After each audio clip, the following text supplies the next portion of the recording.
Part 1 में हमने देखा था कि किस तरह नागेंद्र ने कोयत जाने के लिए 2 शादियां कर ली हैं, लेकिन वो अपने प्लान में कामयाब होने की बजाय फंसता ही चला जा रहा है और अपनी दूसरी बीवी को छोड़कर भी ये भाग निकला। अब आगे इसके साथ क्या हुआ हम आज के इस वीडियो में जानेंगे और जिसने इसका पहला पार्ट नहीं देखा वो आई बटन पर क्लिक करके इसका पहला पार्ट भी देख लें। यहाँ से भागने के बाद नागेंद्र और सोमन इस छोटे से गाँव में आते हैं। इस गाँव में सोमन बशीर को कॉन्टेक्ट करता है जो इसका पुराना दोस्त तो रह चुका है। अब नागेंद्र और सोमन एक किराए का कमरा लेते हैं जिसमें ये कुछ दिनों तक रह सके। अगले दिन बशीर यहाँ आता है, तब सोमन इसे पूरी कहानी बताता है। ये सुनकर बशीर कहता है मैं इस गांव की एक संस्था में काम करता हूँ जो अनाथ लोगों की शादियां कराते हैं। शादी के बाद दूल्हा और दुल्हन को पैसा भी मिलता है जिससे तुम्हारी प्रॉब्लम सॉल्व हो जाएगी। ये सुनकर नागेंद्र सोमन से कहता है ये तू क्या कर रहा है, अब मेरी तीसरी शादी कराना चाहता है। तब सोमन कहता है तुझे कुवैत जाने के लिए पैसे चाहिए तो ये शादी करनी ही पड़ेगी। अब अगले दिन ये लोग यहाँ आ जाते हैं जहाँ शादी हो रही है। बशीर नागेंद्र को मुसलमान बनाकर इसका नाम अली हुसैन बताता है और ये शादी कराने के लिए नागेंद्र इसे 500 देता है। यहाँ से अंदर हॉल में आने पर सारे लोगों की नंबर से शादी की जाती है। नागेंद्र का नंबर आने पर बशीर इसकी दुल्हन का नाम लैला सुल्ताना पुकारता है और इस औरत को देखकर नागेंद्र डर जाता है क्योंकि जैसे ही ये लोग गाँव में आए थे तब इसे कुछ लड़कों को मारते देखा था और इसके पास चाकू भी था। खैर स्टेज पर इनकी शादी होती है और संस्था की तरफ से 2 सोने के सिक्के और कुछ पैसा भी मिलते हैं जिन्हें लैला सुल्ताना अपने पास ही रख लेती है। शादी के बाद संस्था की तरफ से इन्हें रूम मिलता है जहां ये अपनी पहली रात मनाने वाले हैं।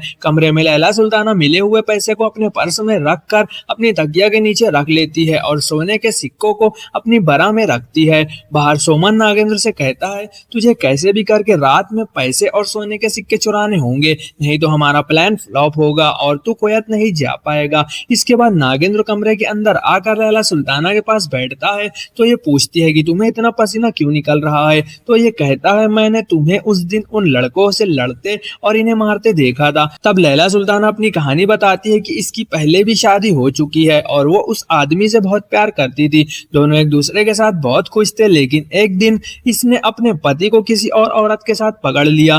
घर आकर इसके पति ने इसे मनाने की कोशिश की पर ये नहीं मानी तो इसने इसे जान से मारने की कोशिश की, लेकिन सुल्ताना ने उसे ही मार दिया। उसके बाद इसने जेल में सजा भी काटी पर इसके बाद इसके माँ बाप ने इसे घर रखने से इनकार कर दिया, इसलिए इसने इस गांव में आकर शादी कर ली और वो लड़के जिसे सुल्ताना ने मारा था वो इसके पुराने पति के भाई थे। इसके बाद आधी रात को नागेंद्र उठता है और पैसे ढूंढना शुरू कर देता है। पैसे तो नहीं मिलते लेकिन एक सोने का सिक्का मिल जाता है। तब ये दूसरा सोने का सिक्का भी निकालने की कोशिश करता है पर नहीं निकलता।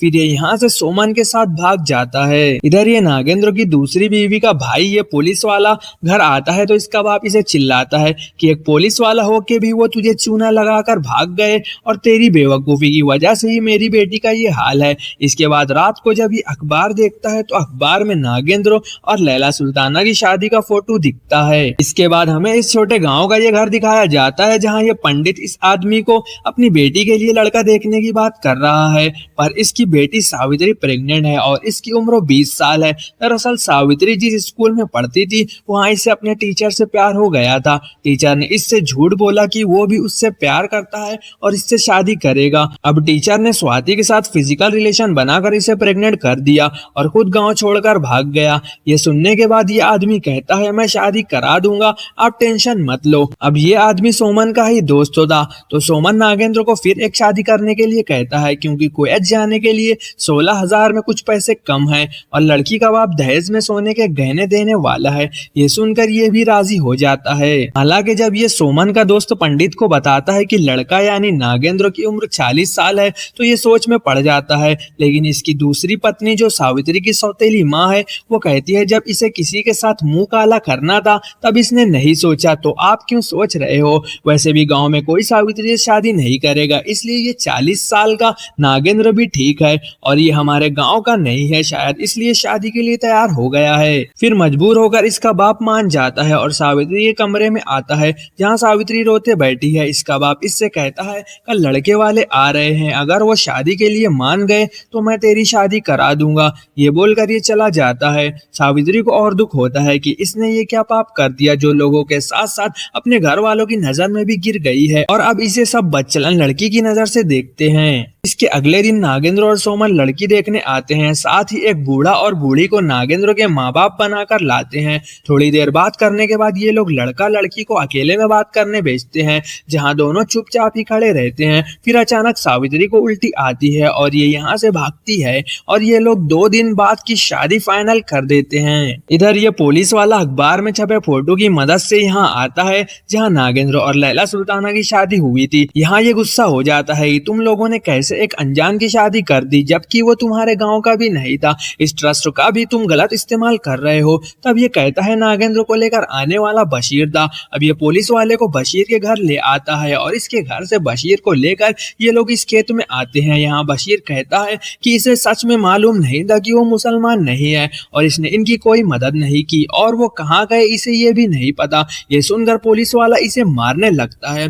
तब ये बताता है कि वो दोनों टपालम गांव गए हैं और ये पुलिस वाला इस गांव के लिए निकल जाता है। इधर अगले दिन इन दोनों की कोर्ट में शादी हो जाती है। अब घर आकर नागेंद्र कहता है कि इसके माँ बाप को अर्जेंट काम है, इसलिए अभी निकलना होगा और वो दुल्हन को लेकर कल निकल जाएगा। इधर खेत में आकर ये नकली माँ बाप को एक्टिंग का पैसा देता है और सोमन से कहता है मैं आज रात ही भाग जाऊंगा। तब सोमन कहता है सारे गहने जो तेरी बीवी को मिले हैं वो चुरा कर लाना मत भूलना। ये कहकर सोमन भी चला जाता है। अब रात होते ही अपनी पेटी में गहने रख कर भागने की कोशिश करता है, लेकिन ये पुरानी हवेली इतनी बड़ी होती है कि एक दरवाजे से निकलकर वो दूसरे दरवाजे में फंसता जाता है और बाहर ही नहीं निकल पाता। बहुत देर तक परेशान रहने के बाद इसे अचानक सावित्री दिखती है जो फांसी लगा रही थी। तब नागेंद्र फौरन इसे नीचे उतारता है और कहता है ये क्या कर रही थी तुम। तब सावित्री की नजर नागेंद्र की पेटी पर पड़ती है, जिससे ये समझ जाती है कि वो भाग रहा था। फिर वो भागने में इसकी मदद करती है और घर के सारे कमरों से इसे पार कराती हुई मेन दरवाजे तक ले आती है और कहती है सुनसान रास्ते से जाओ वरना कोई देख लेगा। अब नागेंद्र जाते जाते रुक जाता है और अपनी पेटी खोलकर ये गहने निकालता है जो लड़की के बाप ने इसे दिए थे। इसमें से आधे गहने ये इसे देता है और कहता है तुम्हारे पेट में बच्चा है, इससे तुम इसका ख्याल रखना और कभी मरने के बारे में सोचना भी मत। मैं जानता हूँ मैं बहुत गलत कर रहा हूँ लेकिन मजबूर हूँ। ये कहकर वो चला जाता है। इधर होटल में सोमन इसका इंतजार कर रहा था ताकि वो जल्दी से भाग सके। अब नागेंद्र आकर कहता है होटल का वॉचमैन सो रहा है, अभी भाग जाते हैं नहीं तो कल सुबह रूम का भाड़ा देना पड़ेगा। और आधी रात के अंदर में ये बचते बचाते भाग जाते हैं। और यहीं पर इस वेब सीरीज का 4th एपिसोड भी खत्म हो जाता है। इसके टोटल 6 एपिसोड हैं। तो आगे क्या हुआ ये आपको हमारी अगली वीडियो यानी पार्ट 3 में देखने को मिलेगा। अब जाने से पहले अगर आप इस चैनल पर नए हो तो सब्सक्राइब जरूर करें ताकि हम ऐसी कमाल की मूवी और वेब सीरीज का एक्सप्लेनेशन आप तक पहुंचा सके। मिलते हैं अगली वीडियो में, तब तक के लिए बाय।